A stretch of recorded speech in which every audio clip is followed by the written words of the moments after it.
মার্কিন সামরিক বাহিনী ও বিশ্বের অন্যতম শীর্ষ শিক্ষা প্রতিষ্ঠান হার্ভার্ড বিশ্ববিদ্যালয়ের সম্পর্ক এখন পুরোপুরি ছিন্ন। স্থানীয় সময় শুক্রবার এক ঘোষণায় যুক্তরাষ্ট্রের সমরমন্ত্রী পিটার হেগসেট জানান, হার্ভার্ডের সঙ্গে সব ধরনের পেশাদার সামরিক শিক্ষা, ফেলোশিপ ও সার্টিফিকেট প্রোগ্রাম বন্ধ করে দিচ্ছে পেন্টাগন। হেগসেতের অভিযোগ, হার্ভার্ডে গিয়ে মার্কিন সেনা কর্মকর্তারা আর সামরিক মূল্যবোধে ফিরছেন না, বরং তারা বিশ্ববাদী ও চরমপন্থী মনোভাব নিয়ে ফিরে আসছেন। তার ভাষায়, হার্ভার্ডের চিন্তাধারা জাগ্রত হতে পারে, কিন্তু তা মার্কিন প্রতিরক্ষা মন্ত্রণালয়ের আদর্শের সঙ্গে সামঞ্জস্যপূর্ণ নয়।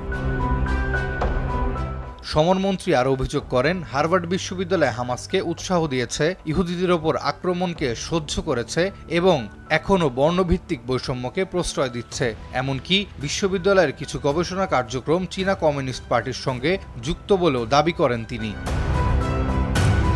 পেন্টাগন জানায়, শুধু হার্ভার্ড নয়, অন্যান্য বিশ্ববিদ্যালয়ের সঙ্গেও সামরিক বাহিনীর সম্পর্ক নতুন করে পর্যালোচনা করা হবে। এর মাধ্যমে যুক্তরাষ্ট্রের সামরিক শিক্ষা ব্যবস্থায় আদর্শিক শুদ্ধতা নিশ্চিত করাই লক্ষ্য বলে দাবি প্রশাসনের।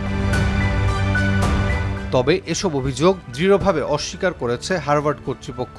বিশ্ববিদ্যালয়ের প্রেসিডেন্ট অ্যালন গারবার বলেন, হার্ভার্ড তার স্বাধীনতা ও সাংবিধানিক অধিকার থেকে এক চুলও সরে আসবে না। তিনি জানান, ইহুদি বিদ্বেষের বিরুদ্ধে লড়াই করা হার্ভার্ডের নৈতিক দায়িত্ব এবং প্রতিষ্ঠানটি সবসময় সে অবস্থানেই ছিল। উল্লেখ্য, বেশ কয়েক মাস ধরে মার্কিন প্রেসিডেন্ট ডোনাল্ড ট্রাম্প প্রশাসনের সঙ্গে টানাপোড়েন চলছে হার্ভার্ড বিশ্ববিদ্যালয়ের। সম্প্রতি ট্রাম্প শিক্ষা প্রতিষ্ঠানটির বিরুদ্ধে হয়রানির অভিযোগ তুলে ক্ষতিপূরণ দাবি করেন। পেন্টাগনের এই সিদ্ধান্তকে সেই দীর্ঘ দ্বন্দ্বেরই নতুন অধ্যায় হিসেবে দেখছেন বিশ্লেষকরা। আরাফাত ইয়াসার, RTV।